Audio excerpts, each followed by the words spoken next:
ಪ್ರಪಂಚದ ಮೋಕ್ಷ ಪ್ರದಾತನಾದ ಪ್ರಭು ಯೇಸು ಕ್ರಿಸ್ತನವರ ನಾಮದಲ್ಲಿ ಕೂಡಿ ಬಂದಂತ ನಿಮ್ಮೆಲ್ಲರಿಗೂ ಪ್ರೀತಿಯ ಸ್ವಾಗತ ಹಾಗೂ ನಿಮ್ಮೆಲ್ಲರಿಗೂ ಶುಭಾಶಯಗಳು. ದೇವರು ಒಳ್ಳೆಯವನು, ಆತನು ಒಳ್ಳೆಯದನ್ನ ಮಾಡುವಂತವನಾಗಿದ್ದಾನೆ.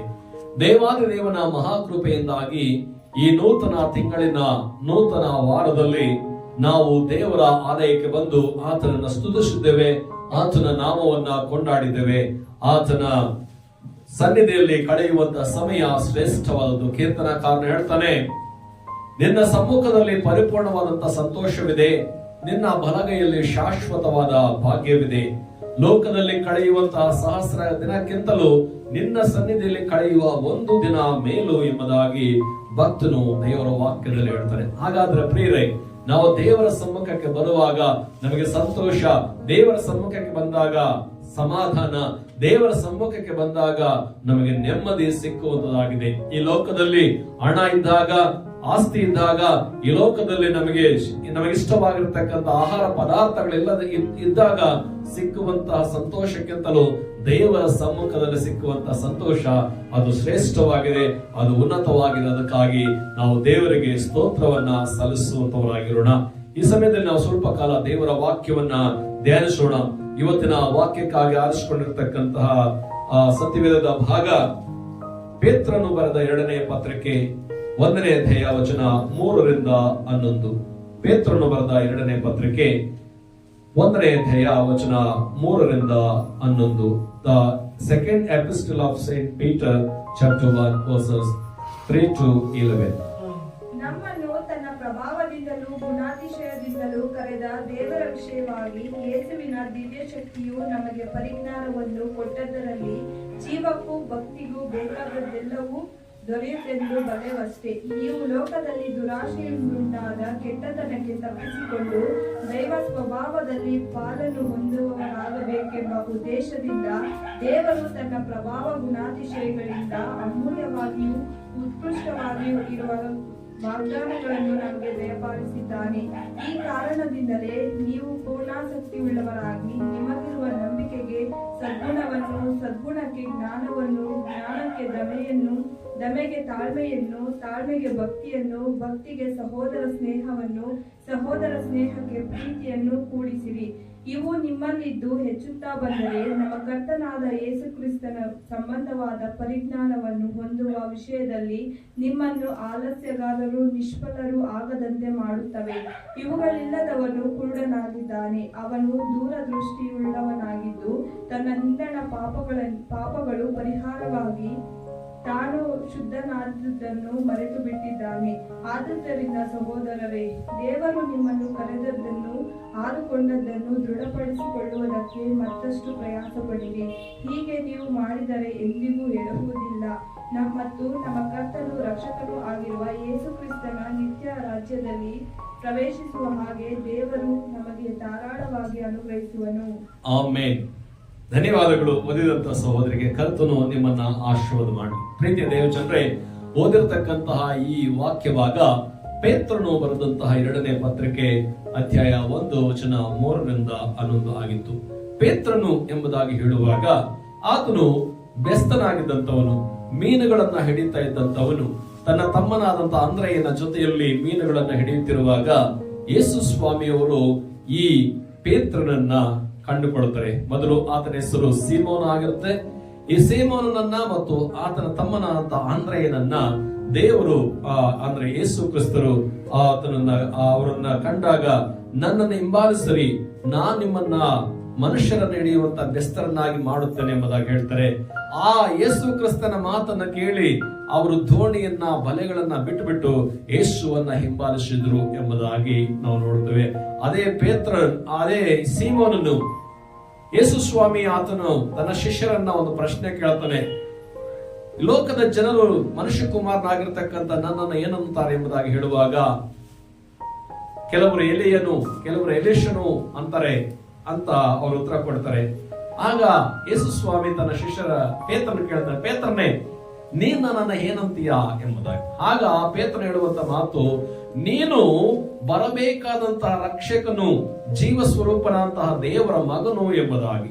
ಆಗ ಆ ಮಾತನ್ನು ಕೇಳಿಸಿಕೊಂಡಂತ ಯೇಸು ಕ್ರಿಸ್ತರಿಗೆ ಸಂತೋಷವಾಗಿ ಹೇಳ್ತಾನೆ, ಸೀಮೋನನೇ, ಈ ಸಂಗತಿಯನ್ನ ತಿಳಿಸಿದವನು ಮನುಷ್ಯರಲ್ಲ, ಪರಲೋಕದಿಂದಲೇ ಈ ಗುಟ್ಟು ನಿನಗೆ ತಿಳಿಯಲ್ಪಟ್ಟಿದೆ. ಮತ್ತು ನಾನು ನಿನಗೆ ಹೇಳ್ತೇನೆ, ನೀನು ಪೇತ್ರನು, ಈ ಬಂಡೆಯ ಮೇಲೆ ನಾನು ನನ್ನ ಸಭೆಯನ್ನು ಕಟ್ಟುವೆನು, ಪಾತಾಳದ ಬಲವು ಅದನ್ನ ಸೋಲಿಸಲಾರದು. ಇಗೋ, ನಾನು ನಿನಗೆ ಪರಲೋಕದ ಬೀಗದ ಕೈಗಳನ್ನು ನಿನಗೆ ಕೊಡುತ್ತೇನೆ. ಭೂಲೋಕದಲ್ಲಿ ನೀನು ಏನನ್ನ ಬಿಚ್ಚುತ್ತೀಯೋ ಅದು ಪರಲೋಕದಲ್ಲಿ ಬಿಚ್ಚಿರುವುದು, ಭೂಲೋಕದಲ್ಲಿ ನೀನು ಏನನ್ನ ಕಟ್ಟುತ್ತೀಯೋ ಅದು ಪರಲೋಕದಲ್ಲಿಯೂ ಕಟ್ಟಿರುವುದು ಎಂಬುದಾಗಿ ಯೇಸು ಕ್ರಿಸ್ತರು ಈ ಸೀಮೋನ ಅನ್ನುವಂತಹ ಪೇತ್ರನಿಗೆ ಹೇಳ್ತಾರೆ. ಹಾಗಾದ್ರೆ ಅದೇ ಪೇತ್ರನು ಈ ಪತ್ರಿಕೆಯನ್ನ ಬರೆದದ್ದಾಗಿ ನಾವು ನೋಡುವಂತವರಾಗಿದ್ದೇವೆ. ಹಾಗಾದ್ರೆ ಪ್ರೀತಿಯ ದೇವಜನರೇ, ಈ ಒಂದು ಪೇತ್ರನು ಈ ಪತ್ರಿಕೆಯನ್ನ ಬರೆಯುತ್ತಾ ಆತನು ಹೇಳುವಂತ ಮುಖ್ಯವಾದಂತಹ ಸಂಗತಿ ಏನಪ್ಪಾ ಅಂತಂದ್ರೆ, ಕಡೆಯ ದಿನಗಳಲ್ಲಿ ಕೆಲವರು ಅಬದ್ಧ ಬೋಧಕರು ಅಥವಾ ಸುಳ್ಳು ಬೋಧಕರು ಬಂದು ಸಭೆಯಲ್ಲಿ ದೇವರು ಆರಿಸಿಕೊಂಡಿರ್ತಕ್ಕಂಥವರ ಮನಸ್ಸನ್ನ ಕಲುಷಿತ ಮಾಡ್ತಾರೆ, ಅವರ ಮನಸ್ಸನ್ನ ಕ್ರಿಸ್ತನ ಕಡೆಗಿಂದ ಬೇರೆ ಕಡೆಗೆ ತಿರುಗಿಸ್ತಾರೆ. ಆದ್ರಿಂದ ಕ್ರಿಸ್ತನಲ್ಲಿರ್ತಕ್ಕಂಥವರು ಅವರು ಎಚ್ಚರವಾಗಿರಬೇಕು ಎಂಬುದಾಗಿ ಮತ್ತು ಅವರನ್ನ ದೃಢಪಡಿಸಬೇಕೆಂಬುದಾಗಿ ಪೇತ್ರನು ಈ ಪತ್ರಿಕೆಯನ್ನ ಬರೆಯುವಂತದರ ಉದ್ದೇಶವಾಗಿರುವುದನ್ನ ನಾವು ನೋಡುತ್ತೇವೆ. ಪ್ರೀತಿಯ ದೇವಜನರೇ, ಇನ್ನು ನಾವು ಓದಿಕೊಂಡಂತ ಈ ವಾಕ್ಯ ಭಾಗಕ್ಕೆ ನಾನೊಂದು ಶೀರ್ಷಿಕೆಯನ್ನ ಕೊಡ್ಲಿಕ್ಕೆ ಬಯಸುತ್ತೇನೆ. ಅದೇನಪ್ಪ ಅಂತಂದ್ರೆ, ದೂರದೃಷ್ಟಿಯುಳ್ಳವರಾಗಿರೋಣ. ಇವತ್ತಿನ ವಾಕ್ಯದ ಮುಖ್ಯಾಂಶ ದೂರದೃಷ್ಟಿಯುಳ್ಳವರು ಆಗಿರೋಣ ಎಂಬುದಾಗಿ. ದೂರದೃಷ್ಟಿ ಎಂಬುದಾಗಿ ಹೇಳುವಂತ ಸಂದರ್ಭದಲ್ಲಿ ಪ್ರೇರೆ ಮುಂದೆ ನಡೆಯತಕ್ಕಂತಹದರ ಕುರಿತಾದಂತಹ ಆಲೋಚನೆಗಳನ್ನ ನಾವು ಹೊಂದಿದವರಾಗಿರಬೇಕು ಎಂಬುದಾಗಿ. ದೂರದೃಷ್ಟಿ ಅಂತ ಹೇಳಿದ ತಕ್ಷಣ ಏನೋ ಕಣ್ಣಿನಲ್ಲಿರ್ತಕ್ಕಂತಹ ದೋಷ ಅಂದ್ಕೊಳ್ಬೇಡ್ರಿ. ಕೆಲವರಿಗೆ ದೂರದೃಷ್ಟಿ ದೋಷ ಇರ್ತೈತೆ, ಕೆಲವರಿಗೆ ಸಮೀಪ ದೃಷ್ಟಿ ದೋಷ ಇರ್ತೈತೆ, ಅದು ಅಲ್ಲ. ಆದ್ರೆ ಈಗ ನಾವು ಧ್ಯಾನ ಮಾಡ್ತಾ ಇರತಕ್ಕಂತ ವಿಷಯವೇನಂತಂದ್ರೆ, ನಾವು ದೂರದೃಷ್ಟಿಯುಳ್ಳವರಾಗಿರಬೇಕು. ಇದಕ್ಕೆ ಪ್ರಧಾನವಾಗಿ ಆರಿಸಿಕೊಂಡಿರ್ತಕ್ಕಂಥ ವಾಕ್ಯ 9ನೇ ವಚನ. ಇವುಗಳಿಲ್ಲದವನು ಕುರುಡನಾಗಿದ್ದಾನೆ, ಅವನು ದೂರದೃಷ್ಟಿ ಇಲ್ಲದವನಾಗಿದ್ದು ತನ್ನ ಹಿಂದಣ ಪಾಪಗಳು ಪರಿಹಾರವಾಗಿ ತಾನು ಶುದ್ಧನಾದದ್ದನ್ನು ಮರೆತು ಬಿಟ್ಟಿದ್ದಾನೆ ಎಂಬುದಾಗಿ ಈ ಪೇತ್ರನು ತನ್ನ ಪತ್ರಿಕೆಯನ್ನ ಬರೆಯುತ್ತಾ ಆತನು ಹೇಳುವಂತವನಾಗಿದ್ದಾನೆ. ಹಾಗಾದ್ರೆ ಈ ಮಾತುಗಳನ್ನ ಕೇಳಿಸಿಕೊಳ್ತಾ ಇರತಕ್ಕಂತಹ ಪ್ರೀತಿಯ ದೇವಜನರೇ, ಈ ದೂರದೃಷ್ಟಿಯುಳ್ಳವರಾಗಿರೋಣ ಅನ್ನುವಂತಹ ಅಂಶದ ಮೇಲೆ ನಾವು ದೇವರ ವಾಕ್ಯಗಳನ್ನ ನಾವು ಗಮನಿಸುವಂತವರಾಗಿರೋಣ. ಪ್ರೀತಿಯ ದೇವಜನರೇ, ಈ ದೂರದೃಷ್ಟಿ ನಮ್ಮಲ್ಲಿ ಬೇಕು. ಏನಿದು ದೂರದೃಷ್ಟಿ ಅಂತಂದ್ರೆ, ದೂರದಲ್ಲಿರತಕ್ಕಂಥದ್ದನ್ನ ನೋಡುವಂಥದ್ದು ಎಂಬುದಾಗಿ ಪ್ರಾಥಮಿಕವಾಗಿ ಈ ಮಾತಿನ ಅರ್ಥ ಆದರೂ ಕೂಡ ನಾವೀಗ ಧ್ಯಾನ ಮಾಡ್ಲಿಕ್ಕಿರತಕ್ಕಂತಹ ವಿಷಯವೇನಪ್ಪ ಅಂತಂದ್ರೆ, ನಾವು ಒಂದನ್ನ ಎದುರುಗೊಳ್ಳುವುದಕ್ಕಾಗಿ ಅಥವಾ ಒಂದನ್ನ ಸೇರುವುದಕ್ಕೋಸ್ಕರ ನಾವು ಈ ಭೂಲೋಕದಲ್ಲಿ ಬದುಕ್ತಾ ಇದ್ದೇವೆ. ಅದೇನಂತಂದ್ರೆ ಪರಲೋಕವನ್ನ ಸೇರುವುದಕ್ಕಾಗಿ. ನಮ್ಮ ಕರ್ತನಾದ ಯೇಸು ಕ್ರಿಸ್ತನು ನಮಗೋಸ್ಕರ ಮನೆಗಳನ್ನು ಸಿದ್ಧ ಮಾಡುವುದಕ್ಕೆ ಆತನು ಸ್ವರ್ಗಾರೋಹಣವಾಗಿ ಏರಿ ಹೋಗಿದ್ದಾನೆ. ಆತನು ಅಲ್ಲಿ ನಮಗೋಸ್ಕರ ಬಿಡಾರಗಳನ್ನು ಸಿದ್ಧ ಮಾಡ್ತಾ ಇದ್ದಾನೆ. ಅದನ್ನು ಸಿದ್ಧ ಮಾಡಿದ ಮೇಲೆ ನಮ್ಮನ್ನ ಕರೆದೊಯ್ಯಲೋಕೆ ಆತನು ತಿರುಗಿ ಈ ಭೂಲೋಕಕ್ಕೆ ಬರುವಂತವನಾಗಿದ್ದಾನೆ. ಆತನು ಬಂದಂತ ಸಂದರ್ಭದಲ್ಲಿ ಆತನ ಜೊತೆಯಲ್ಲಿ ನಾವು ಎತ್ತಲ್ಪಡುವಂತವರಾಗಿರಬೇಕು. ಅದಕ್ಕೋಸ್ಕರ ಸಭೆ ಇವತ್ತು ಈ ಭೂಲೋಕದಲ್ಲಿ ಸಿದ್ಧಗೊಳ್ಳಬೇಕು.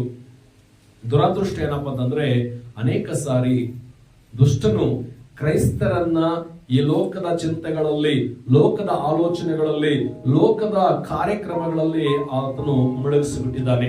ಈ ಲೋಕದಲ್ಲಿ ನಾವು ತಿಂದರೆ ಸಾಕು, ಕುಡಿದರೆ ಸಾಕು, ಈ ಲೋಕದಲ್ಲಿ ನಾವು ಏನೇನೋ ಸಂಪಾದನೆ ಮಾಡಿಕೊಳ್ಬೇಕೆಂಬುದಾಗಿ ಇವತ್ತು ಅಪವಾದಿ ದೇವರ ಮಕ್ಕಳನ್ನ ಮರಳುಗೊಳಿಸಿ ಕೇವಲ ಭೂ ಸಂಬಂಧವಾದವುಗಳ ಮೇಲೆ ಮನಸ್ಸಿಡುವಂತೆ ದೇವರ ಮಕ್ಕಳನ್ನ ಈ ಸೈತಾನನು ಮಾಡುವಂತವನಾಗಿದ್ದಾನೆ. ಆದ್ರೆ ದೇವರ ವಾಕ್ಯ ನಮ್ಮನ್ನು ಎಚ್ಚರಿಸುವಂತದ್ದು ಏನಂತಂದ್ರೆ, ನಾವು ಕೇವಲ ಬದುಕುವಂತದ್ದು ಈ ಲೋಕದ 70-80 ವರ್ಷಗಳ ಜೀವಿತಕ್ಕಾಗಿ ಅಲ್ಲ, ಬದಲಾಗಿ ಈ ಲೋಕದ ಜೀವಿತ ಮುಗಿಸಿದ ಮೇಲೆ ಕೂಡ ನಮಗೆ ಪರಲೋಕ ಇದೆ, ನಮಗೆ ನಿತ್ಯ ಜೀವ ಇದೆ, ಅಲ್ಲಿ ನಾವು ಸದಾಕಾಲ ದೇವರ ಜೊತೆ ಬದುಕ್ತೇವೆ.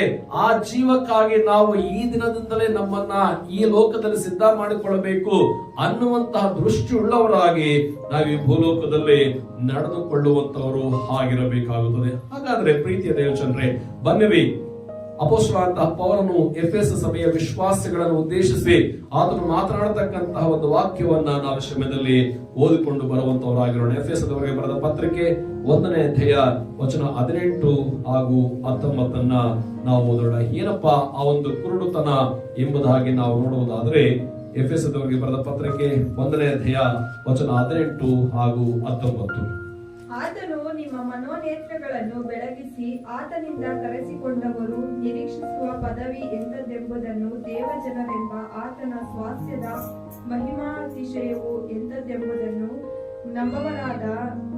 ನಂಬುವವರಾದ ನಮ್ಮಲ್ಲಿ ಆತನು ಸಾಧಿಸುವ ಪರಾಕ್ರಮವು ಎಷ್ಟು ಅತಿಶಯವಾದದ್ದೆಂಬುದನ್ನು ನೀವು ತಿಳುಕೊಳ್ಳುವಂತೆ ಅನುಗ್ರಹಿಸಲಿ. ಆಮೆನ್. ಪ್ರೀತಿಯ ದೇಶರೇ, ಓದಿದಂತಹ ಈ ವಾಕ್ಯ ಭಾಗದಲ್ಲಿ ಪೌಲ ಭಕ್ತನು ಹೇಳ್ತಾ ಇದ್ದಾನೆ, ದೇವರು ನಿಮ್ಮ ಮನೋನೇತ್ರಗಳನ್ನ ಬೆಳಗಿಸಿ. ಪೇತ್ರನ ಪತ್ರಿಕೆಯಲ್ಲಿ ನಾವು ನೋಡುವಂತದ್ದು ಏನಂತಂದ್ರೆ ಅವರು ಕುರುಡರಾಗಿದ್ದಾರೆ ಎಂಬುದಾಗಿ ನಾವು ನೋಡಿದ್ದೇವೆ. ಹಾಗಾದ್ರೆ ಅವರ ಕುರುಡುತನ ಎಂಥದ್ದು ಎಂಬುದಾಗಿ ಹೇಳುವಾಗ ಶಾರೀರಿಕವಾದಂತಹ ಕುರುಡುತನ ಅಲ್ಲ, ಬದಲಾಗಿ ಅದು ಆಧ್ಯಾತ್ಮಿಕವಾದಂತಹ ಅಥವಾ ಅವರ ಒಂದು ಮಾನಸಿಕವಾದಂತಹ ಕುರುಡುತನ ಎಂಬುದಾಗಿ ನಾವು ದೇವರ ವಾಕ್ಯದಲ್ಲಿ ನೋಡುವಂತವರಾಗಿದ್ದೇವೆ. ಹಾಗಾದ್ರೆ ಈ ಮಾತುಗಳನ್ನ ಕೇಳಿಸಿಕೊಳ್ತಾ ಇರತಕ್ಕಂತಹ ಪ್ರೀತಿಯ ನನ್ನ ದೇವ ಜನರೇ, ಪೇತ್ರನ ಪತ್ರಿಕೆಯಲ್ಲಿ ಹೇಳುವಂತೆ ಆ ಜನರು ಕುರುಡರಾಗಿರ್ತಾರೆ ಮತ್ತು ಅವರು ದೂರ ದೃಷ್ಟಿ ಇಲ್ಲದವರಾಗಿರ್ತಾರೆ ಎಂಬುದಾಗಿ ಪೇತ್ರನು ಹೇಳುವಂತವನಾಗಿದ್ದಾನೆ. ಹಾಗಾದ್ರೆ ಇವತ್ತು ನಮ್ಮ ಆತ್ಮೀಯವಾದಂತಹ ಕುರುಡುತನದಿಂದ ನಾವು ಹೊರಗಡೆ ಬರಬೇಕಾಗಿದೆ. ನಾವು ದೂರ ದೃಷ್ಟಿಯುಳ್ಳವರು ನಾವು ಆಗಬೇಕಾಗಿದೆ. ಇನ್ನು ದೇವರು ನಮ್ಮ ಮನೋನೇತ್ರಗಳನ್ನ ಬೆಳಗಿಸುವುದಕ್ಕೋಸ್ಕರ ನಮ್ಮನ್ನ ಒಪ್ಪಿಸಿಕೊಟ್ಟಂತವರಾಗಿರಬೇಕು. ನಮ್ಮ ಶಾರೀರಿಕವಾದಂತಹ ಕಣ್ಣು ಕಾಣ್ತಾ ಇದೆ, ನಮ್ಮ ಭೌತಿಕವಾದಂತಹ ಕಣ್ಣುಗಳಿಂದ ನಾವು ನೋಡ್ತಾ ಇದ್ದೇವೆ ಪ್ರಪಂಚವನ್ನ. ಆದ್ರೆ ನಮಗೆ ತಿಳಿಯದೇ ಇರತಕ್ಕಂತಹ ಮತ್ತೊಂದು ಲೋಕವಿದೆ, ಅದು ಪರಲೋಕ. ಆ ಲೋಕವನ್ನ ನಾವು ತಿಳುಕೊಳ್ಳುವುದಕ್ಕೆ ದೇವರು ನಮ್ಮ ಮನೋನೇತ್ರಗಳನ್ನ ಬೆಳಗಿಸುವಂತವರಾಗಿರಬೇಕು. ಮುಂದೆ ನಾವು ನೋಡ್ತೇವೆ, ಆತನಿಂದ ಕರೆಸಿಕೊಂಡವರು ನಿರೀಕ್ಷಿಸುವ ಪದವಿ ಎಂತೆಂಬುದನ್ನು ದೇವಜನರೆಂಬ ಆತನ ಸ್ವಾಸ್ಥ್ಯದ ಮಹಿಮಾತಿಶಯವು ಎಂತದೆಂಬುದನ್ನು ನಂಬುವವರಾದ ನಮ್ಮಲ್ಲಿ ಆತನು ಸಾಧಿಸುವ ಪರಾಕ್ರಮವು ಎಷ್ಟು ಅತಿಶಯವಾದದ್ದೆಂಬುದನ್ನು ನೀವು ತಿಳುಕೊಳ್ಳುವಂತೆ ಅನುಗ್ರಹಿಸಲಿ. ಹಾಗಾದ್ರೆ ನಾವಿವತ್ತು ದೂರದೃಷ್ಟಿಯುಳ್ಳವರಾಗಿ ಏನನ್ನ ತಿಳ್ಕೊಳ್ಳಬೇಕು ಎಂಬುದಾಗಿ ಹೇಳುವಾಗ, ಪ್ರೀತಿಯ ದೇವಜನರೇ, ನಾವು ದೇವರಿಂದ ಹೊಂದಲಿಕ್ಕೆ ಹೋಗುವಂತಹ ಮಹಿಮಾತಿಶಯ, ಆ ಒಂದು ಮಹಾ ಪದವಿ ಎಷ್ಟು ಉನ್ನತವಾದಂಥದ್ದು ಎಂಬುದನ್ನ ನಾವು ತಿಳ್ಕೊಳ್ಳುವವರು ಆಗಬೇಕು. ಆ ರೀತಿಯಾಗಿ ನಾವು ಮಾಡುವಾಗ ನಾವು ದೂರದೃಷ್ಟಿ ಉಳ್ಳವರು ಆಗಿರ್ತೇವೆ.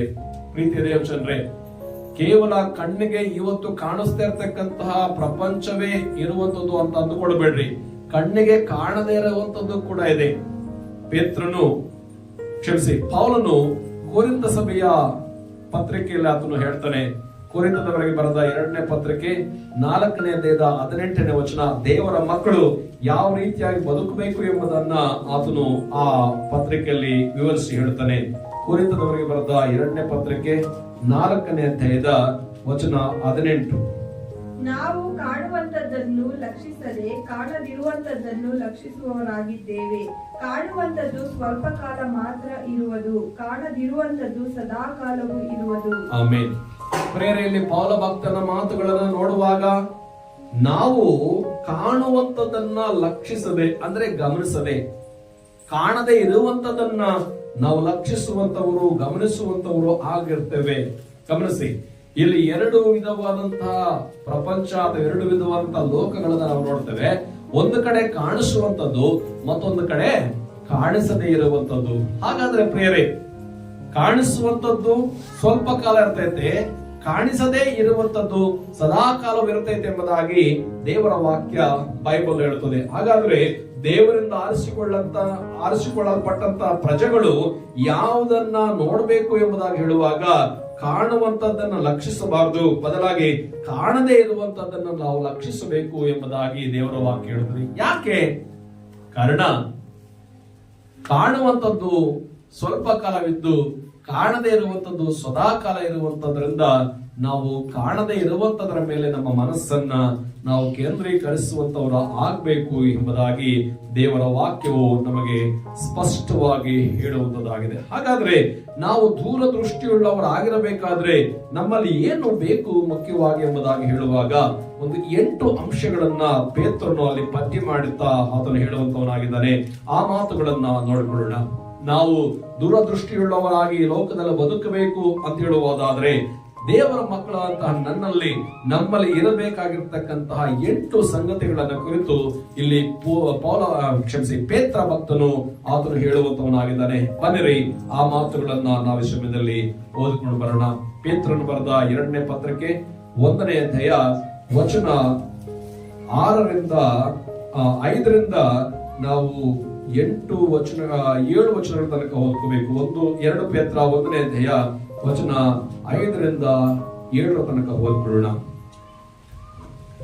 ಈ ಕಾರಣದಿಂದಲೇ ನೀವು ಪೂರ್ಣಾಸಕ್ತಿಯುಳ್ಳವರಾಗಿ ನಿಮಗಿರುವ ನಂಬಿಕೆಗೆ ಸದ್ಗುಣವನ್ನು, ಸದ್ಗುಣಕ್ಕೆ ಜ್ಞಾನವನ್ನು, ಜ್ಞಾನಕ್ಕೆ ದಮೆಯನ್ನು, ದಮೆಗೆ ತಾಳ್ಮೆಯನ್ನು, ತಾಳ್ಮೆಗೆ ಭಕ್ತಿಯನ್ನು, ಭಕ್ತಿಗೆ ಸಹೋದರ ಸ್ನೇಹವನ್ನು, ಸಹೋದರ ಸ್ನೇಹಕ್ಕೆ ಪ್ರೀತಿಯನ್ನು ಕೂಡಿಸಿರಿ ಎಂಬುದಾಗಿ ದೇವರ ವಾಕ್ಯ ಹೇಳುತ್ತದೆ.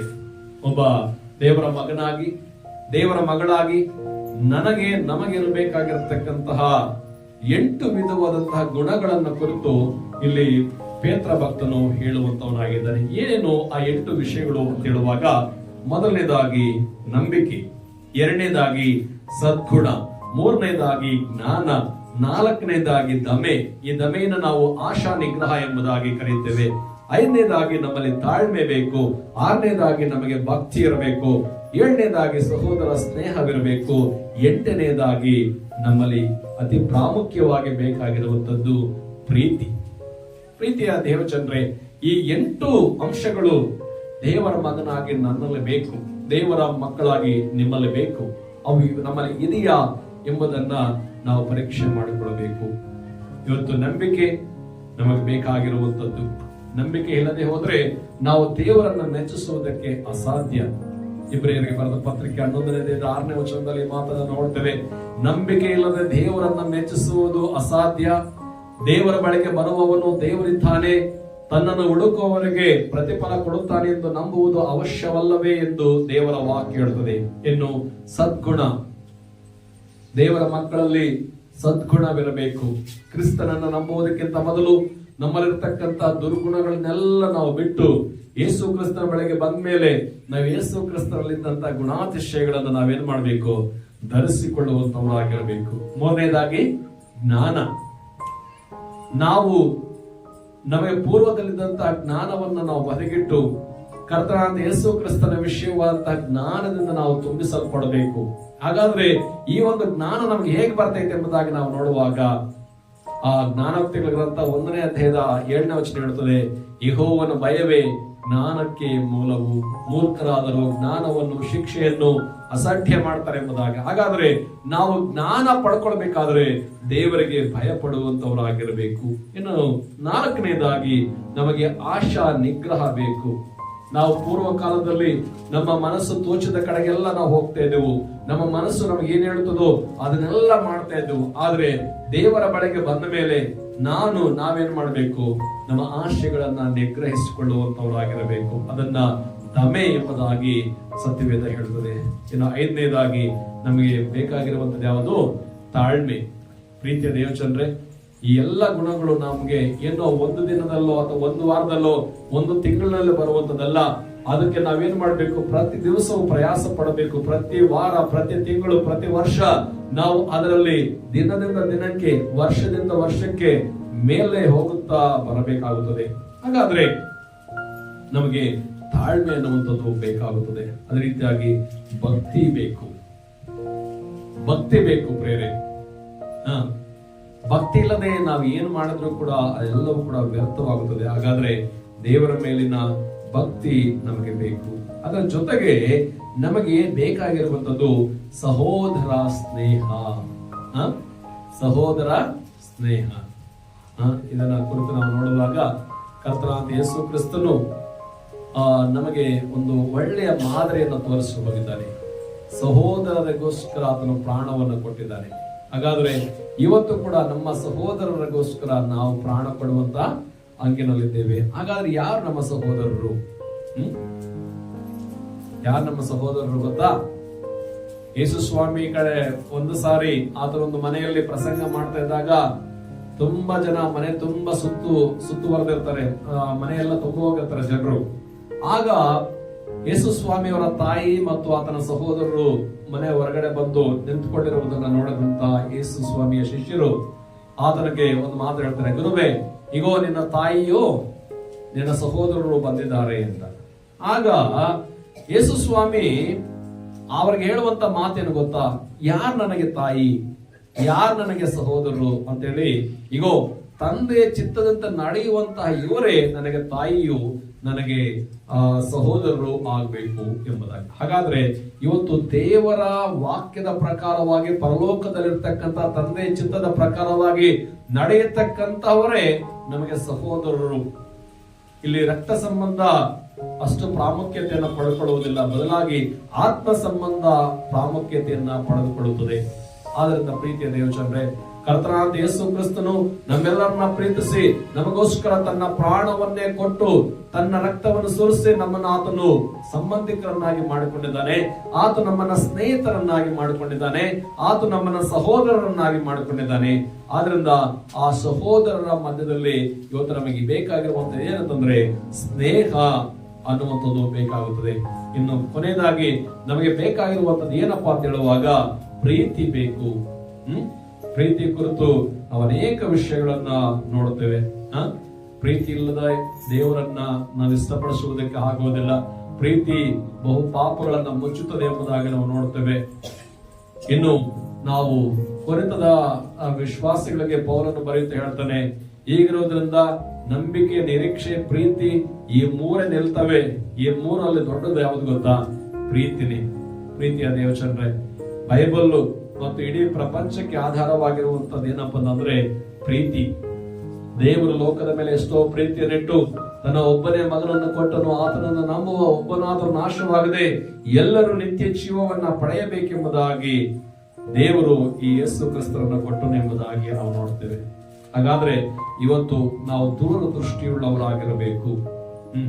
ಕೇವಲ ಈ ಲೋಕದ 70-80 ವರ್ಷಗಳ ಜೀವಿತಕ್ಕೆ ನಾವು ಜೀವಿಸ್ತೇವೆ, ಅದಕ್ಕೋಸ್ಕರವೇ ನಾವು ಕ್ರಿಸ್ತನನ್ನು ನಂಬುತ್ತೇವೆ ಎಂಬುದಾಗಿ ಹೇಳಿದ್ರೆ ನಾವು ಯಾವ ಕೆಲಸಕ್ಕೂ ಬಾರದವರು ಆಗ್ತೇವೆ. ಯಾಕಂದ್ರೆ ಈ ಲೋಕದ ಜೀವಿತ ಅದು ವಾಸ್ತವವಾದಂತಹ ಜೀವಿತವಲ್ಲ. ಈ ಲೋಕದ ಜೀವಿತ ಆದ ನಂತರ ಇರುವಂತಹ ಜೀವಿತವೇ ಅದು ವಾಸ್ತವವಾದಂತಹ ಜೀವಿತವಾಗಿರೋದ್ರಿಂದ ನಾವೇನ್ ಮಾಡೋಣ? ನಮ್ಮ ದೃಷ್ಟಿಯನ್ನ ಕೇವಲ ಈ ಭೂಲೋಕವಾಗಿರ್ತಕ್ಕಂಥವುಗಳ ಮೇಲೆ ಇಡದೆ ನಾವು ಪರಲೋಕಕ್ಕೆ ಸಂಬಂಧಪಟ್ಟಂತ ವಿಷಯಗಳ ಮೇಲೆ ನಾವು ಮನಸ್ಸನ್ನ ಇಡುವಂತವರಾಗಿರಬೇಕು. ಹಾಗಾದ್ರೆ ನಾವು ದೂರದೃಷ್ಟಿಯುಳ್ಳವರಾಗಿರಬೇಕು. ಈ ದೂರದೃಷ್ಟಿಯುಳ್ಳವರು ನಾವಾಗಬೇಕಾದ್ರೆ ನಮ್ಮಲ್ಲಿ ಬೇಕಾಗಿರುವಂತಹ 8 ಗುಣಗಳನ್ನ ಕುರಿತು ನಾವು ನೋಡಿಕೊಂಡಿದ್ದೇವೆ. ಈಗ ಒಂದು ವಾಕ್ಯ ಭಾಗವನ್ನ ನಾವು ಧ್ಯಾನ ಮಾಡ್ಲಿಕ್ಕೆ ಹೋಗೋಣ. ಯೋಬನ ಗ್ರಂಥ 5ನೇ ಅಧ್ಯಾಯ 14ನೇ ವಚನ. ಯೋಬನ ಗ್ರಂಥ 5ನೇ ಅಧ್ಯಾಯ 14ನೇ ವಚನದಲ್ಲಿ ಅಲ್ಲಿ ಯೋಬನ ಒಂದು ಮಾತನ್ನು ಹೇಳ್ತಾನೆ. ಆ ಮಾತನ್ನು ಓದಿಕೊಳ್ಳೋಣ. ಅವರು ಹಗಲಿನಲ್ಲಿ ಕತ್ತಲೆಯೊಳಗಾಗಿ ಮಧ್ಯಾಹ್ನದಲ್ಲೂ ರಾತ್ರಿಯಲ್ಲಿರುವಂತೆ ತಡವಾಡುತ್ತಾರೆ. ನೋಡಿ, ಯಾರು ಪರಲೋಕದ ಸಂಬಂಧವಾದಂತ ವಿಷಯಗಳನ್ನ ಅರಿತುಕೊಳ್ಳದೆ ಇನ್ನು ಪಾಪಗಳಲ್ಲಿಯೇ ಇರ್ತಾರೋ ಅಂತವರು ಹೇಗಿರ್ತಾರೆ ಎಂಬುದಾಗಿ ಇಲ್ಲಿ ಯೋಬ ಭಕ್ತನು ಹೇಳ್ತಾನೆ. ಅವರು ಹಗಲಿನಲ್ಲಿ ಕತ್ತಲೆಗೊಳಗಾಗಿ ಮಧ್ಯಾಹ್ನದಲ್ಲೂ ರಾತ್ರಿಯಲ್ಲಿರುವವರಂತೆ ತಡವಾಡುತ್ತಾರೆ. ಹಾಗಾದ್ರೆ ಪ್ರೀತಿಯ ದೇವಚಂದೆ, ಈ ಲೋಕದ ಆಶಾಪಾಶ, ಈ ಲೋಕದ ಪಾಪಮಯವಾದಂತಹ ಜೀವಿತದಿಂದ ಹೊರಗಡೆ ಬಂದು ಕರ್ತನಾದ ಯೇಸು ಕ್ರಿಸ್ತನವರ ಬೆಳಕನ್ನ ಹೊಂದಿಕೊಂಡಂತವರಾಗಿ ನಾವಿರುವಾಗ ಕತ್ತಲೆಯಿಂದ ನಾವು ಆಚೆಗೆ ಬರ್ತೇವೆ ಮತ್ತು ನಮ್ಮ ಮನೋನೇತ್ರಗಳನ್ನ ದೇವರು ಬೆಳಗಿಸುವಂತವನಾಗಿದ್ದಾನೆ. ಹಾಗಾದ್ರೆ ನಾವು ಈ ಭೂಲೋಕದಲ್ಲಿ ಹೇಗಿರಬೇಕು ಅಂತಂದ್ರೆ ದೂರದೃಷ್ಟಿ ಉಳ್ಳವರು ಆಗಿರಬೇಕು. ಕೇವಲ ನಾವು ಬೆಳಗ್ಗೆ ಎದ್ದಾಗಲಿಂದ ರಾತ್ರಿ ಮಲಗುವ ತನಕ ಏನು ತಿನ್ನಬೇಕು, ಏನು ಕುಡಿಯಬೇಕು, ಏನು ಒದ್ದುಕೊಳ್ಳಬೇಕು, ಇದಕ್ಕೋಸ್ಕರವೇ ನಾವು ಆಲೋಚನೆ ಮಾಡುವುದನ್ನ ಬಿಟ್ಟು ನಮಗೆ ಈ ಭೂಲೋಕದಲ್ಲಿ ಈ ಒಂದು ಉಡುಪಿಗಿಂತಲೂ ಶರೀರ ಮುಖ್ಯ. ಎಂಬುದಾಗಿ ನಾವು ನೆನೆಸಿಕೊಂಡು ಪ್ರೀತಿಯ ದೇವಚಂದ್ರೆ ನಾವು ಪರಲೋಕ ಸಂಬಂಧವಾದ ವಿಷಯಗಳ ಬಗ್ಗೆ ನಾವು ಆಲೋಚನೆ ಮಾಡುತ್ತಾ ಆ ಒಂದು ಕಾರ್ಯಗಳನ್ನು ನಾವು ದೃಷ್ಟಿಸಿ ನೋಡುವಂತವರಾಗಿರಬೇಕು. ಹಾಗೆ ನಾವು ದೃಷ್ಟಿಸಿ ನೋಡಬೇಕಾದ್ರೆ ನಮ್ಗೆ ಏನ್ ಬೇಕಂದ್ರೆ ದೂರದೃಷ್ಟಿ ನಮ್ಮಲ್ಲಿ ಇರಬೇಕು. ಇನ್ನೊಂದು ಮಾತನ್ನ ನಾವು ಕಡೆಯದಾಗಿ ಓದಿಕೊಳ್ಳುವಂತವರಾಗಿರೋಣ. ಪೌಲನು ಕೊರಿಂಥದವರಿಗೆ ಬರೆದ ಮೊದಲನೇ ಪತ್ರಿಕೆ 15ನೇ ಅಧ್ಯಾಯದ 19ನೇ ವಚನ. 1 ಕೊರಿಂಥ 15ನೇ ಅಧ್ಯಾಯ ಅದರ 19ನೇ ವಚನವನ್ನ ನಾವು ಈ ಸಂದರ್ಭದಲ್ಲಿ ಓದಿಕೊಳ್ಳೋಣ. ಈ ಜೀವಮಾನ ಕಾಲದ ಪೂರ್ತಿಗೆ ನಾವು ಕ್ರಿಸ್ತನಲ್ಲಿ ನಿರೀಕ್ಷೆ ಇಟ್ಟುಕೊಂಡದ್ದೇ ಹೊರತು ಮತ್ತೇನು ಇಲ್ಲದಿದ್ದರೆ ಎಲ್ಲಾ ಮನುಷ್ಯರಲ್ಲಿಯೂ ನಿರ್ಭಾಗ್ಯರೇ ಸರಿ. ಆಮೆನ್. ದೇವರ ನಾಮಕ್ಕೆ ಸ್ತೋತ್ರ. ಇಲ್ಲಿ ಭಕ್ತನಾದಂತಹ ಪೌಲನು ಹೇಳುವಂತಹ ಮಾತೇನಂತಂದ್ರೆ, ಈ ಜೀವಮಾನ ಕಾಲದ ಪೂರ್ತಿಗೆ 60-70 ವರ್ಷಗಳ ಜೀವಿತ ಮನುಷ್ಯನು ಬದುಕುವಂತದ್ದು. ಆ ಜೀವಿತಕ್ಕೋಸ್ಕರ ಇವತ್ತು ಏನ್ ಮಾಡ್ತಾ ಇದ್ದಾನೆ ಮನುಷ್ಯ? ಎಷ್ಟೆಲ್ಲ ಪ್ರಯಾಸ ಪಡ್ತಾನೆ ಅಲ್ವಾ? ಇವತ್ತು ಮಕ್ಕಳನ್ನ ಬೆಳಗ್ಗೆ ಎದ್ದಾಗಲಿಂದನೇ ನಾವೇನ್ ಮಾಡ್ತೇವೆ, ಅವ್ರಿಗೆ ಈ ಲೋಕದಲ್ಲಿ ನೀನೇನಾದ್ರೂ ಮಾಡಬೇಕು, ಸಂಪಾದನೆ ಮಾಡಬೇಕು, ಅದಕ್ಕೋಸ್ಕರ ವಿದ್ಯಾಭ್ಯಾಸ ಬೇಕೆಂಬುದಾಗಿ ಆ ಮಕ್ಕಳನ್ನು ಚಿಕ್ಕತನದಿಂದಲೇ ಇನ್ನೂ ಅವ್ರು ಮಲಗಿರುವಾಗಲೇ ಎಬ್ಬಿಸಿ ಅವ್ರಿಗೆ ಬೇಗ ಬೇಗ ರೆಡಿ ಮಾಡಿಸಿ ಅವರು ತಿಂದ್ರು ಕೂಡ ಅವ್ರ ಬಾಯಿಗೆ ಏನಾದ್ರು ಸ್ವಲ್ಪ ತುರುಕಿ ಅವ್ರಿಗೆ ಡ್ರೆಸ್ ಮಾಡಿಸಿ ಯೂನಿಫಾರ್ಮ್ ಅನ್ನು ಹಾಕಿ ಬ್ಯಾಗ್ ಅನ್ನು ಕೊಟ್ಟು ಅವ್ರಿಗೆ ಲಂಚ್ ಬಾಕ್ಸ್ ಅನ್ನು ಕೊಟ್ಟು ಸ್ಕೂಲ್ ವ್ಯಾನ್ ಕಳಿಸ್ಬಿಡ್ತೀವಿ. ಏನಕ್ಕೆ? ಮಗಳು ಓದ್ಬೇಕು ಅಂತ.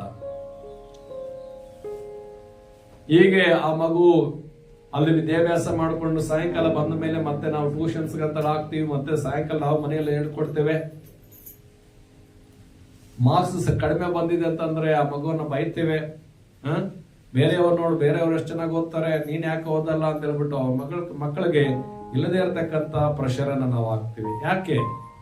ಮಕ್ಕಳು ಚೆನ್ನಾಗಿ ಓದಬೇಕು, ಮಕ್ಕಳು ಮುಂದೆ ಅವರು ಒಳ್ಳೆ ಉದ್ಯೋಗವನ್ನು ಸಂಪಾದನೆ ಮಾಡ್ಕೋಬೇಕು, ಒಳ್ಳೆ ಕಂಪನಿಗಳಲ್ಲಿ ಅವ್ರಿಗೆ ಜಾಬ್ ಸಿಕ್ಬೇಕೆಂಬುದಾಗಿ. ಹೀಗೆ ಜಾಬ್ ಸಿಕ್ಕಿ ಅವನು ದುಡಿದ್ರು ಕೂಡ ಎಷ್ಟು ವರ್ಷಗಳ ಕಾಲ ದುಡಿತಾನೆ? 60 ವರ್ಷ. ಆಮೇಲೆ ರಿಟೈರ್ಡ್, ಮನೆ ಕಳಿಸ್ತಾರೆ. ಪ್ರೀತಿಯ ದೇವಚಂದ್ರೆ, ಒಂದು ಗಾದೆ ಮಾತು ಇದೆ ತೆಲುಗುನಲ್ಲಿ, ಏನಂತಂದ್ರೆ ಕೋಟಿ ವಿದ್ಯೆಲು ಕೂಟಿ ಕೋಸಮು ಅಂತ. ಕೋಟಿ ವಿದ್ಯೆಗಳ ಕಲ್ತರೂ ಕೂಡ ಅದು ಏನಕ್ಕೋಸ್ಕರ ಅಂತೆ? ಕೂಡಿಗೋಸ್ಕರ, ಅಂದ್ರೆ ಊಟಕ್ಕೋಸ್ಕರ. ಈ ಊಟ ನಮ್ಮ ಶರೀರಕ್ಕೋಸ್ಕರ. ಶರೀರ ಎಷ್ಟು ವರ್ಷಗಳಿರುತ್ತೆ ಈ ಲೋಕದಲ್ಲಿ? 70-80 ವರ್ಷ ಇರ್ಬೋದು ಅಂದ್ಕೊಳ್ರಿ. ಆದ್ರೆ ಈ ಶರೀರವನ್ನ ನಡೆಸ್ತಾ ಇರ್ತಕ್ಕಂಥ ಸಂಗತಿ ಏನು? ಯೇಸು ಕ್ರಿಸ್ತರು ಹೇಳ್ತಾರೆ, ಬದುಕಿಸುವಂತದ್ದು ಆತ್ಮವೇ, ಮಾಂಸವು ಯಾವುದಕ್ಕೂ ಬರುವುದಿಲ್ಲ ಎಂಬುದಾಗಿ. ಪ್ರೀತಿಯ ದೇವಜನರೇ, ಶರೀರವನ್ನು ನಡೆಸುವಂತಹ ಆತ್ಮ ಮನುಷ್ಯನ ದೇಹವನ್ನ ಬಿಟ್ಟು ಹೋದ ತಕ್ಷಣವೇ ಈ ಸಂಬಂಧಿಕರೆಲ್ಲ ಏನ್ ಮಾಡ್ತಾರೆ? ಈ ಶರೀರವನ್ನ ಬೇಗನೆ ತೆಗೆದುಕೊಂಡು ಹೋಗಿ ಮಣ್ಣಿಗೆ ಹಾಕ್ಬೇಕೆಂಬುದಾಗಿ ಪ್ರಯತ್ನಗಳು ಮಾಡ್ತವೆ. ಹಾಗಾದ್ರೆ ಇಷ್ಟು ವರ್ಷಗಳ ಕಾಲ ಶರೀರವನ್ನ ನಡೆಸುವಂತ ಆತ್ಮಕ್ಕೆ ನಾವು ಹೆಚ್ಚಿನ ಪ್ರಾಮುಖ್ಯತೆಯನ್ನು ಕೊಡಬೇಕು. ಆದ್ರೆ ನಾವೇನ್ ಮಾಡ್ತಾ ಇದ್ದೇವೆ? ಆತ್ಮದ ಸಂಗತಿಯನ್ನು ಮರೆತು ಹೋಗಿ ಕೇವಲ ಶರೀರಕ್ಕೆ ಬೇಕಾಗಿರ್ತಕ್ಕಂಥದ್ದನ್ನೇ ನಾವು ನೋಡ್ತಾ ಇದ್ದೇವಲ್ವೇ? ಏನು ತಿನ್ನಬೇಕು, ಏನು ಕುಡಿಯಬೇಕು, ಏನು ಬದುಕೊಳ್ಳಬೇಕು ಎಂಬುದಾಗಿ ನಾವು ಶಾರೀರಿಕವಾಗಿ ಆಲೋಚನೆ ಮಾಡ್ತಾ ಇರ್ತೇವೆ ಹೊರತು ಆತ್ಮದ ವಿಷಯವಾಗಿ ಇವತ್ತು ನನ್ನ ಆತ್ಮ ಹೇಗಿದೆ, ಪ್ರಾರ್ಥನೆ ಮಾಡಿದ್ದೇನಾ, ಬೈಬಲ್ ಓದ್ಕೊಂಡಿದ್ದೇನಾ, ದೇವರಿಗೆ ಸ್ತುತಿ ಮಾಡಿದ್ದೇನಾ, ದೇವರ ಸುವಾರ್ತೆಯನ್ನು ನಾನು ಇತರರಿಗೆ ಸಾರ್ತಾ ಇದ್ದೇನೆ ಎಂಬುದನ್ನ ನಾವು ಅನೇಕ ಸಾರಿ ಮರೆತು ಹೋಗ್ತೀವಿ. ಯಾಕೆ ಅಂತಂದ್ರೆ ನಮಗೆ ಅಂತಹ ದೂರದೃಷ್ಟಿ ಇಲ್ಲ. ಹಾಗಾದ್ರೆ ಇವತ್ತು ದೇವರ ವಾಕ್ಯದ ನಾವು ಎಚ್ಚರಿಸಲ್ಪಡುವಂತಹ ವಿಷಯವೇನೆಂದ್ರೆ ನಾವು ದೂರದೃಷ್ಟಿಯುಳ್ಳವರಾಗಿರಬೇಕು. ಯಾರು ದೂರದೃಷ್ಟಿಯುಳ್ಳವರಾಗಿರದೇ ಇರ್ತಾರೋ ಅಂತವರು ಕುರುಡರಾಗಿರ್ತಾರೆ ಎಂಬುದಾಗಿ ದೇವರ ವಾಕ್ಯ ಹೇಳ್ತದೆ. ಹಾಗಾದ್ರೆ ಪ್ರೀತಿಯ ದೇವಜನರೇ, ನಾವು ಆಧ್ಯಾತ್ಮಿಕವಾದ ಕುರುಡುತನದಿಂದ ಹೊರಗಡೆ ಬಂದು ನಾವು ದೂರದೃಷ್ಟಿ ಇಲ್ಲದವರಾಗಿ ಇರದೆ ನಾವು ದೂರದೃಷ್ಟಿ ಉಳ್ಳವರಾಗಿರೋಣ ಎಂಬುವಂಥದ್ದೇ ಈ ವಾಕ್ಯದ ಮುಖ್ಯ ವಿಷಯವಾಗಿದೆ. ಇದುವರೆಗೂ ನಾವು ದೇವರ ಮಾತುಗಳನ್ನ ಆಲಿಸಿದ್ದೇವೆ. ಪ್ರೀತಿಯ ದೇವಜನರೇ, ನಾವು ದೂರದೃಷ್ಟಿಯುಳ್ಳವರಾಗಿರಬೇಕು. ಗಮನಿಸಿ, ನಾವು ಕಾಣುವಂತದ್ದನ್ನ ಲಕ್ಷಿಸದೆ ಕಾಣದೇ ಇರುವಂತದ್ದನ್ನ ಲಕ್ಷಿಸುವಂತವರಾಗ್ತೇವೆ. ಕಾಣುವಂಥದ್ದು ಸ್ವಲ್ಪ ಹೊತ್ತು ಮಾತ್ರ ಇರ್ತೈತೆ, ಕಾಣದೇ ಇರುವಂತದ್ದು ಸದಾಕಾಲ ಇದೆ. ಇವತ್ತು ನಮ್ಮ ಕಣ್ಣಿಗೆ ಪರಲೋಕ ಕಾಣಿಸ್ತಾ ಇಲ್ಲ, ಇವತ್ತು ನಮ್ಮ ಕಣ್ಣಿಗೆ ನರಕ ಕಾಣಿಸ್ತಾ ಇಲ್ಲ, ಆದ್ರೆ ಕಾಣಿಸದೇ ಇರುವಂತದ್ದು ಸದಾಕಾಲ ಇರ್ತೈತೆ ಎಂಬುದಾಗಿ ಸತ್ಯವೇದ ಬೈಬಲ್ ಹೇಳ್ತದೆ. ಈ ಮಾತುಗಳನ್ನ ಕೇಳಿಸಿಕೊಳ್ಳುತ್ತಿರುವಂತ ಪ್ರೀತಿಯ ಸಹೋದರನೇ, ಸಹೋದರಿ, ನಿನ್ನ ದೃಷ್ಟಿ ಯಾವುದರ ಮೇಲೆ? ಅದನ್ನು ನೀನು ಜ್ಞಾಪಕ ಮಾಡ್ಕೋಬೇಕು. ದೂರದೃಷ್ಟಿಯುಳ್ಳವರಾಗಿ ನಾವಿದ್ದು ಆತರ ಯೋಗ್ಯರಾಗಿ ನಾವು ಈ ಲೋಕದಲ್ಲಿ ಕೇವಲ ಈ ಜೀವಮಾನ ಕಾಲದ ಪೂರ್ತಿಗೆ ಕ್ರಿಸ್ತನಲ್ಲಿ ನಂಬಿಕೆ ಇಟ್ಟುಕೊಂಡದ್ದೇ ಹೊರತು ಮತ್ತೇನು ಇಲ್ಲದೆ ಇದ್ರೆ ಎಲ್ಲಾ ಮನುಷ್ಯರಲ್ಲಿಯೂ ನಿರ್ಭಾಗ್ಯರಾಗ್ತೀವಿ ಎಂಬುದಾಗಿ ಪೌಲ ಭಕ್ತನು ಹೇಳುವ ಪ್ರಕಾರ ನಾವು ಈ ಲೋಕಕ್ಕೆ ಮಾತ್ರವೇ ಕ್ರಿಸ್ತನನ್ನು ನಂಬದೆ ಈ ಲೋಕದ ಜೀವಿತದ ನಂತರವೂ ಕೂಡ ಒಂದು ಜೀವಿತವಿದೆ, ಅದು ಶಾಶ್ವತವಾದಂತಹ ಜೀವಿತ, ನಿತ್ಯ ಜೀವ. ಅದಕ್ಕೋಸ್ಕರ ನಾವು ಆತುರಯುತ ಆತನ ಮಾರ್ಗದಲ್ಲಿ ನಡೆದುಕೊಳ್ಳೋಣ. ಆ ರೀತಿಯ ಮಾಡಲಿಕ್ಕೆ ದೇವರು ನಮಗೆ ಸಹಾಯ ಮಾಡಲಿ. ಬನ್ನಿರಿ ಪ್ರಾರ್ಥಿಸೋಣ. ಸರ್ವಶಕ್ತನಾದ ನಮ್ಮ ತಂದೆಯೇ, ನಿಮ್ಮ ಮಗನು ನಮ್ಮ ಪ್ರಭು ಯೇಸು ಕ್ರಿಸ್ತನವರ ಅತಿ ಶ್ರೇಷ್ಠವಾದ ನಾಮದಲ್ಲಿ ಆಶೀರ್ವದಿಸಲ್ಪಟ್ಟಂತ ಈ ಒಳ್ಳೆ ಸಮಯಕ್ಕಾಗಿ ಸ್ತೋತ್ರ ಮಾಡ್ತೇವೆ. ದೂರದೃಷ್ಟಿಯುಳ್ಳವರಾಗಿರೋಣ ಎಂಬುವಂತ ಈ ಅಂಶದ ಮೇಲೆ ನಿಮ್ಮ ಮಾತುಗಳನ್ನ ನಿಮ್ಮ ಮಕ್ಕಳಿಗೆ ಹೇಳಲಿಕ್ಕೆ ಮತ್ತು ನಾವು ಧ್ಯಾನಿಸಲಿಕ್ಕೆ ನಮಗೆ ಸಹಾಯ ಮಾಡಿದ್ದಕ್ಕಾಗಿ ಸ್ತೋತ್ರ. ಕೇಳಿಸಿಕೊಂಡಂತೆ ವಾಕ್ಯಗಳು ನಮ್ಮ ಜೀವಿತಗಳಲ್ಲಿ ನೆರವೇರಲಿ. ವಾಕ್ಯಗಳನ್ನ ಕೇಳಿಸಿಕೊಳ್ಳುವಂತವರು ಮಾತ್ರವೇ ನಾವಾಗಿ ನಮ್ಮನ್ನು ಮೋಸಪಡಿಸಿಕೊಳ್ಳದೆ ಕೇಳಿದಂತ ವಾಕ್ಯದ ಪ್ರಕಾರವಾಗಿ ನಾವು ನಡೆದುಕೊಳ್ಳಲಿಕ್ಕೆ ನಮಗೆ ನೀವು ಕೃಪೆಯನ್ನು ಕೊಡ್ರಿ. ನಿಮ್ಮ ವಾಕ್ಯಕ್ಕಾಗಿ ಧನ್ಯವಾದಗಳು. ಬಂದಂತ ಈ ವಾಕ್ಯಗಳನ್ನು ಕೇಳಿಸಿಕೊಳ್ಳುವಂತ ನಮ್ಮ ಮಕ್ಕಳೆಲ್ಲರನ್ನು ಕೂಡ ಆಶೀರ್ವಾದ ಮಾಡಬೇಕಾಗಿ ಈ ಪ್ರಾರ್ಥನೆಯನ್ನ ನಮ್ಮ ರಕ್ಷಕರಾದ ಯೇಸು ಕ್ರಿಸ್ತನ ಮೂಲಕ ಬೇಡಿಕೊಳ್ಳುತ್ತಾ ಇದ್ದೇವೆ ತಂದೆಯೇ, ಆಮೆನ್. ದೇವರ ನಾಮಕ್ಕೆ ಸ್ತೋತ್ರವಾಗಲಿ. ಇದುವರೆಗೂ ದೇವರ ವಾಕ್ಯವನ್ನು ಕೇಳಿಸಿಕೊಳ್ಳುವುದಕ್ಕಾಗಿ ನಿಮಗೆ ಧನ್ಯವಾದ. ಇನ್ನೊಂದು ವಾಕ್ಯದಿಂದ ನಿಮ್ಮೊಟ್ಟಿಗೆ ಮತ್ತೆ ಸಿಗ್ತೇವೆ. ಅದುವರೆಗೂ ದೇವರ ಕೃಪೆ ನಿಮ್ಮ ಜೊತೆಯಲ್ಲಿ ಪ್ರಾರ್ಥಿಸಿ.